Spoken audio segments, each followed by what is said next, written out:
So I'll just start at the beginning. Thanks to everyone for listening to me. I'm assuming that you just heard Marco playing I Can't Breathe by Garrett Haas. Is that right? Yes. Yes.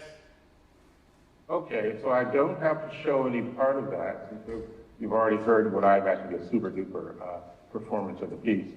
So a while back, I wrote a short essay about I Can't Breathe. And, you know, because there was always something about the response to it that kind of stuck in my craw. And when things stick in my craw, I have to get them out. And so this was my way of getting it out. I heard I Can't Breathe in 2016, I think that was it, the year at the Huddersfield Contemporary Music Festival. And you know, Dee has turned was written just after the birth of the Black Lives Matter movement. And well before the conference gained international prominence. So I think it really raised the number. Hang on, George. There's a problem with the connection. I think we have to try it again.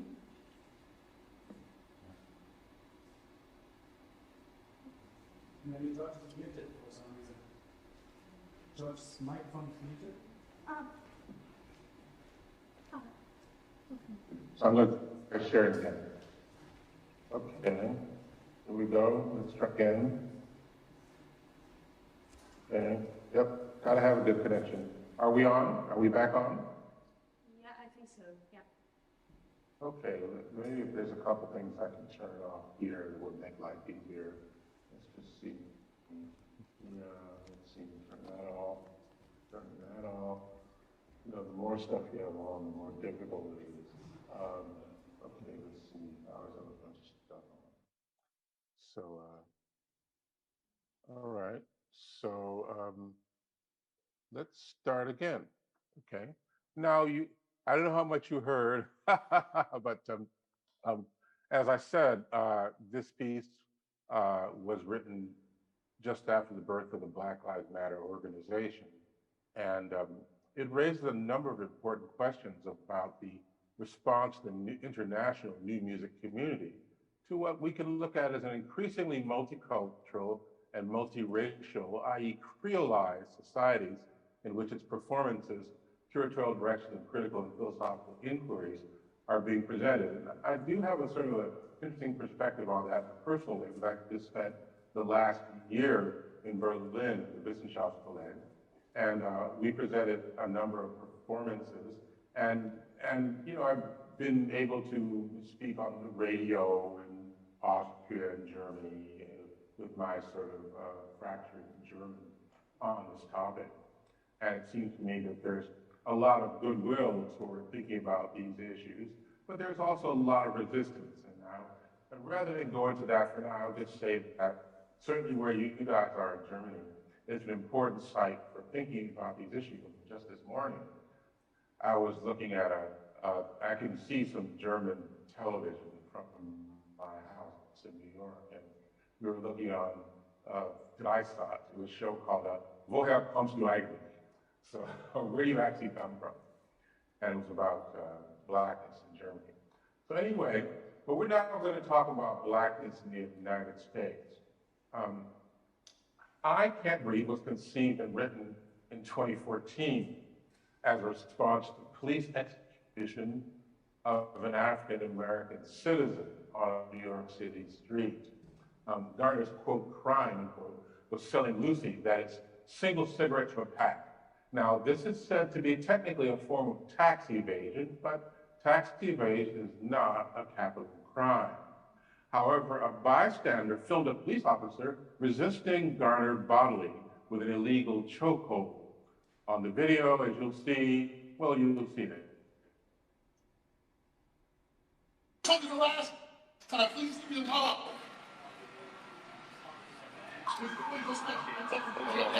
Don't touch me. Hey, Mo. Don't touch me.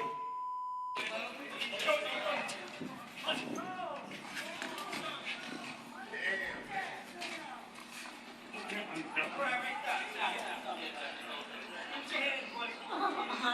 hand, boy. That's good for you. That's good for you. That's good for you. That's good for you. That's good for you. Gardner on the video was heard to repeat the words that you heard, I can't breathe, 11 times before passing out and lying on the ground for 7 minutes. And while the authorities waited for an ambulance, Garner passed away. The autopsy cited compression of neck, compression of chest, and prone position during physical restraint by the police as the cause of death. Despite nationwide protests, charges were never brought against the officers involved, although one of them was eventually terminated in 2019.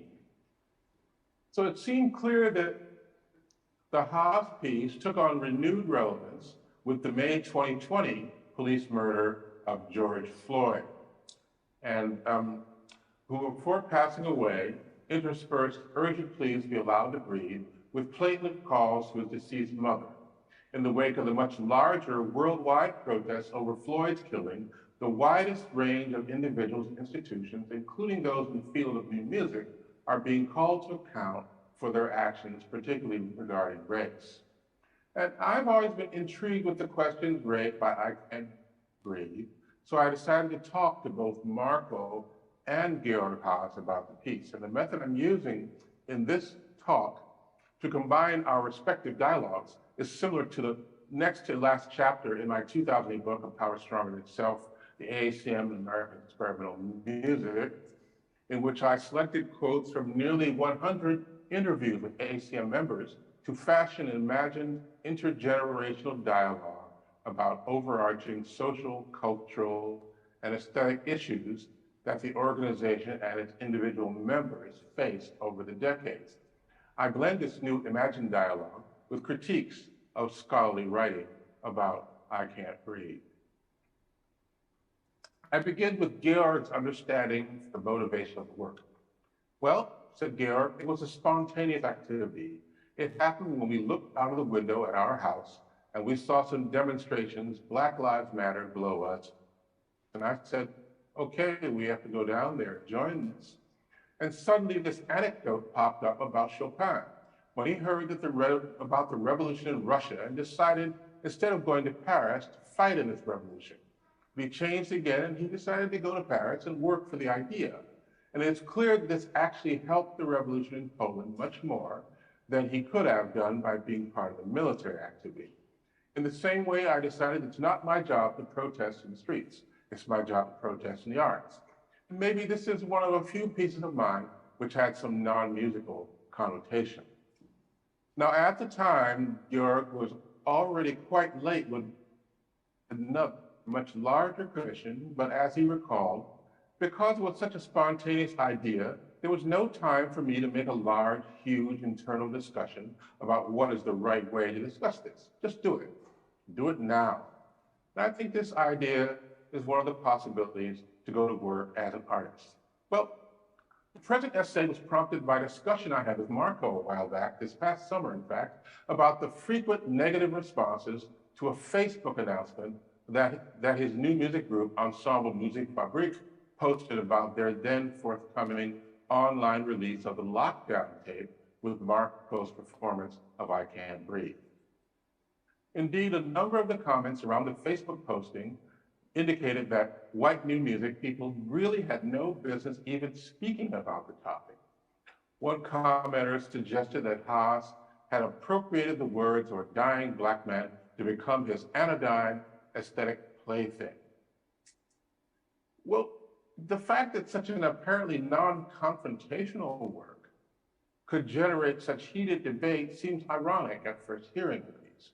However, I read a number of these Facebook comments as exemplifying the growing pains that the field of new music is undergoing as its composers, performers, listeners, curators, scholars, critics, and educational institutions and government institutions gradually awaken, certainly fitfully, to the need to develop a far more refined and trenchant discourse around the location of the field in a creolized creative environment. Despite the shocking nature of its subject matter, I Can't Breathe is anything but sensationalistic. Rather than a wailing lament, Haas produces a restraint elegy. He says, the piece starts like a sentimental 12-tone cottage. What I do technically is that this cottage is taking away the space to breathe. You are singing freely, and the space gets closer and closer. And what I did technically is just to transcribe and transform the melodic elements into smaller intervals. As I reduce it, the melody is squeezed into 16th tones. The music is really very difficult. And Marco, in this performance, really is able to sing emotionally within these small intervals. There exists a cantabile in these 16th tones. And I still have this very traditional translation of a huge range of intervals describing the entity of the free world. And therefore it starts with the spaces between the lowest pitches of the trumpet and the highest soft. Marco's perspective on Georg's technique evokes the blues. Marco says, a blues player colors the notes, so that to notate that, Haas uses what he has always been using, microtonal intonations. In the beginning, it's like more and more colors to the melody, and then it becomes more and more strict as the melody goes from the big trumpet range to the tiniest interval, interrupted all the time by these single notes that are held for a very long time and pull you in. My response to that was, I said I felt that the piece as a whole could be usefully contextualized as a form of pranayama, the study of the breath, a meditation on breath and life. We are asked to feel ourselves inside the breath, following its every nuance. The piece has a timeless quality about it, although it's only 13 minutes long. Marco responded, I do think it's very, very meditative. And in that way, I think the brain starts listening more and more for details, so that when you come towards the middle of the piece, you actually hear all of the microtonality, the tiniest steps. You can actually listen to them because you've been trained during the short duration of the piece to all these little things, this blues melody, like a variation on two notes. I'd also say, my response to that was, I'd also say that with its emphasis on depiction, I Can't Breathe is very much in the American tradition, expressed in Duke Ellington's concept of the tone parallel, which includes Charles Ives, Louis Moreau Gottschalk, and Thomas Blind Tom Wiggins. The use of the harmonium, did I hear a funny sound there? Is that okay? I heard some weird sound. Anyway, I'll just keep going if there's no problem. The use of the harmonium is, of course, related to the African-American tradition very effectively through Miles Davis and, of course, Wadada Leo Smith. And then there are these super high squeeze notes, an innovation in technique that is closely associated with the Ellington Orchestra's altissimo specialist, the trumpeter Cat Anderson. Georg said, well, it was you, George, who said to me this is a specific technique of jazz, these very high pitches. It's very rarely used in new music. For me, the association is more to Luigi Nono, for whom high melodic gestures are a symbol of utopia. For example, the beginning of his string quartet, Fragmenta Stilla. Well, my response was, well, the piece is about aspiration in the literal sense. And with regard to the conceptual context, for me, the squeeze notes depict severe restrictions on the breath, while the hesitations in the tone production refer to the fragility of life as the breath is strangled. The breath becomes rougher and more fragile as the life force goes out. Marco said, the institution with suffocation, when that becomes softer and longer, and you get literally out of breath.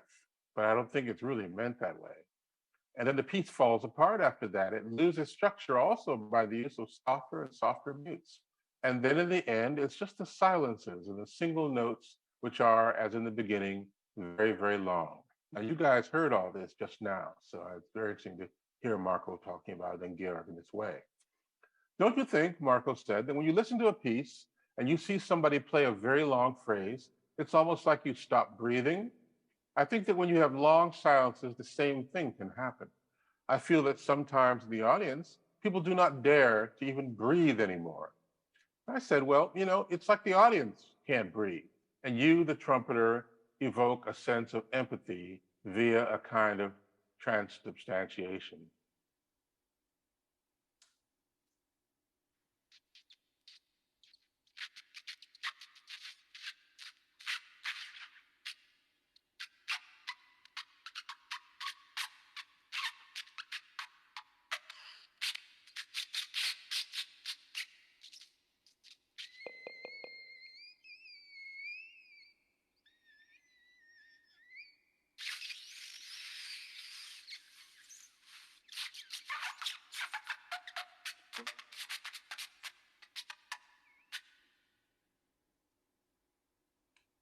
In a 2016 essay, the musicologist Max Irwin positions I Can't Breathe as program music, which really seems obvious enough. I mean, Haas really additionally seems to find no substantive moral imperative on either side of classical music's traditional debate over programmatic versus absolute music.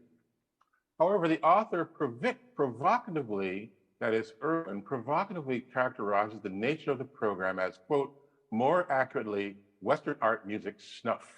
However, rather than a criminal's recording of an actual murder from a macabre or prurient interest, one can summarize Haas's origin narrative for I Can't Breathe as nothing less or more than a determined response to an atrocity by a concerned citizen. However, when the deformation of race becomes involved, an atrocity is no longer just an atrocity, and music becomes more than just music. Max Irwin sees the composer's approach as exemplifying, quote, a pervasive, self-satisfied, and concomitant mode of production within the new music apparatus. Under these auspices, the politically engaged composer writes protest music, which laments the fate of this or that marginalized group. Thus portraying Haas's move to assert humanistic values as simple political posturing, Irwin maintains that the statement in the program note, I leave no notes to the perpetrators, identifies an object of political critique, the perpetrators, while simultaneously extricating the subject, composer, artwork, audience, from the object of the critique. The object of critique is exactly that. It remains fundamentally over there, safely removed from composer and audience to observe and lament. Now, it's my impression that Irwin's critique would have had greater current ability as a field could demonstrate an ongoing concern with Black lives, including those of its own Afro-descendant composers and performers. However, this lack of engagement with issues of race is precisely what I was pointing to with his program note. Bring this level of engagement from over there to right here, to himself as composer, to his audience, performer, and to the historians, critics, and institutions of new music was exactly the goal of the piece. In an influential essay, the theorist Sylvia Wynter, the root of the NHI, that is, no humans involved, by Los Angeles juridical and enforcement institutions, quote, to refer to any case involving a breach of the rights of young Black males who belong to the jobless category of the inner city ghettos. And Wynter wrote this in 1994. She goes further, by classifying this category as NHI, no humans involved, these public officials would have given the police of Los Angeles the green light to deal with its members in any way they pleased.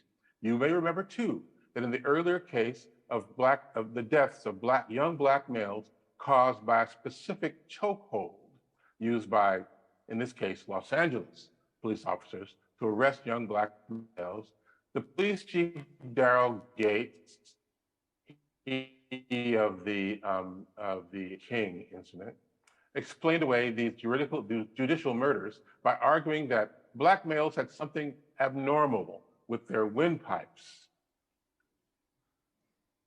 This image of the deformation of the Black windpipe is central to the iconography of I Can't Breathe. The remainder of Wynter's open letter to my colleagues attempts to answer her own pointed question. Where did this classification come from? Thinking about I Can't Breathe, I told Georg, in both the title and the content of the piece, there's a conceptual aspect which is very important. It's not just an exercise, it's designed to make people think. And I was telling Marco that for this sort of white audience for new music, it should make these people think. Georg said, thank you, that's very good. That's very good. And in the end, in fact, this is what I can also prove. In interviews, I'm very often asked about this. And of course, this gives us a chance to speak about this within surrounding in which additionally, nobody is speaking about it. This is a way in which, in my opinion, political music does work. Mostly staying in the softer and more difficult to sustain regions of the trumpet, I Can't Breathe is reserved, zurückhaltend, and not only by the composer's choice. Rather, the situation forces the composer's hand, the writerly hand of Georg Haas. Here I find that the piece's intensity depicts both a fragility and a stoic nobility, which Eric Garner, George Floyd, Sandra Bland, Rayshard Brooks, and thousands of other Black citizens, in which they are literally trying to draw upon their reserves of breath in a life or death struggle with forces who, backed by a culture in which Black lives and liveness do not matter, take no significant notice of the humanity of those lives, while negating their own humanity in the process. While Irwin's thesis concludes that Haas's piece is at least 5 degrees removed from even the most rudimentary criteria of effective political protest, I would ask people to consider that in this 13-minute lament, political protest seems to be of no concern whatsoever. That is, unless protesting racialized injustice is now to become merely a political matter, rather than a reductive rerouting of human values to questions of political efficiency and efficacy. I Can't Breathe is simply about Black subjectivity and what it means to be human. Even so, our virtual conversation took on an ominous tone. Well, the piece doesn't have a happy ending, I wrote. One could play it again and again, and the hell of Sisyphus would be evoked. That accounts for what I find to be the work's pessimistic quality, in the sense of Afro-pessimism. People like, say, Frank Wilderson, or Saidiya Hartman, or Jared Sexton, on how to function in the face of the possibility that Western society might prove permanently unable to shed its preoccupation with anti-Blackness as a central part of its identity. And you know, it could be said that at this late date, a reserved conceptualist approach might not be enough. To begin with, Marco Blau was concerned about the ethical dimension of this kind of work, these kinds of issues being presented by white institutions, composers, and performers in the white majoritarian context of new music. Marco and I were talking.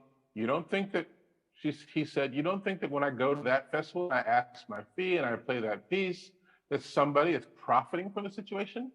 And my response was, well, Marco, I feel that when you play this piece, and other people play it too, it brings those issues to an audience that isn't often exposed to them, or maybe doesn't think that those issues are really relevant to their lives, or feel that what you're performing is totally antithetical to pure musical expression. I mean, what are you doing with that political stuff? You know, Frederick Shevsky, John Coltrane, Bruce Springsteen, anybody doing political stuff is told just to shut up. But as I see it, you're bringing a needed message to the public. And if you don't do it, who's going to do it?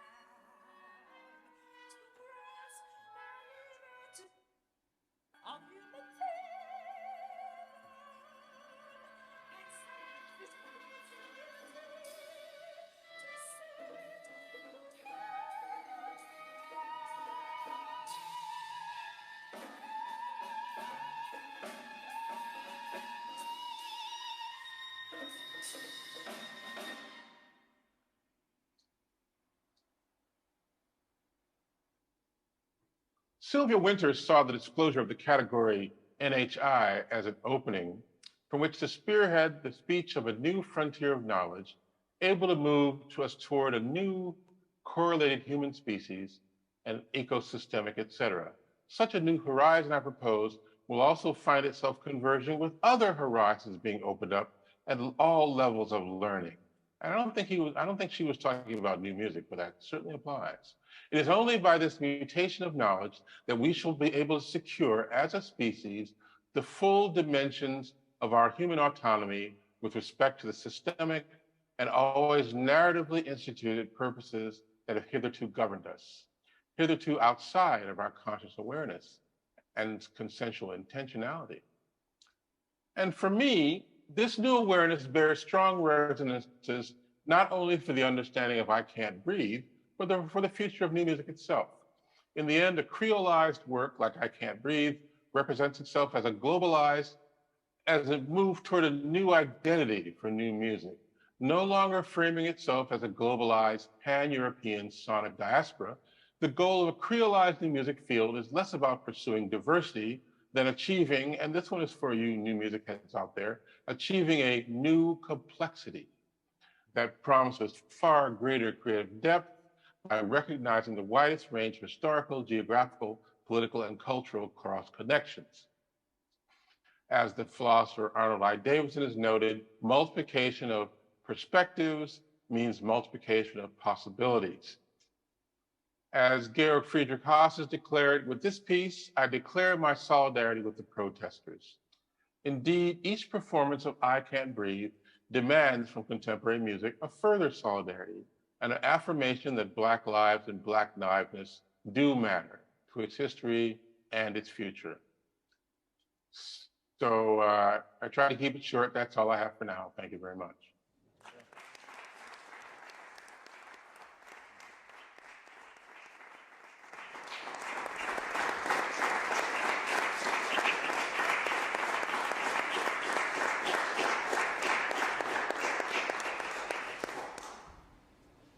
Thank you very much, George. That was very illuminating. Thank you.